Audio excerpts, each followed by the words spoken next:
Ito po yung karugtong ng pag-plastering po natin ng windows sa mga kapanday. Dahil natapos na po natin ang dalawang makabilaan, ay dito naman po tayo tumira sa header mga kapanday. Ganunin po ang diskarte po natin mga kapanday. Wiwitikan po natin bago po natin ilagay ang bara mga kapanday. Sa ganitong pamamaraan po ay mapapabilis po natin ang paggawa po natin ng mga kantuan mga kapanday. Sa isang araw po ay kaya po natin na gumawa ng dalawang windows sa mga kapanday. Ang sukat po ay nasa 120 by 120 cm mga kapanday. Loob at labas na po yun mga kapanday. Pagkatapos po natin ilagay ang bara ay gagamitan po natin ng level bar mga kapanday. O di kaya ay level hose mga kapanday. Ang video po na ito ay para lang po ito sa mga baguhan mga kapanday. Para naman po may makuha kayong kunting kalaman patungkol po sa pagkukonstruksyon mga kapanday. Huwag lang po kayo bibitaw dahil marami pa po tayong ituturo mga kapanday. Kung nagustuhan mo ang video po na ito at napusuan mo ay huwag mo lang po kalimutan paki-follow, like and share na lang po. Maraming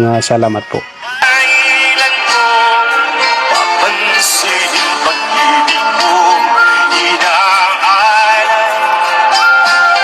Sana ay pagbigyan mo ang puso ko.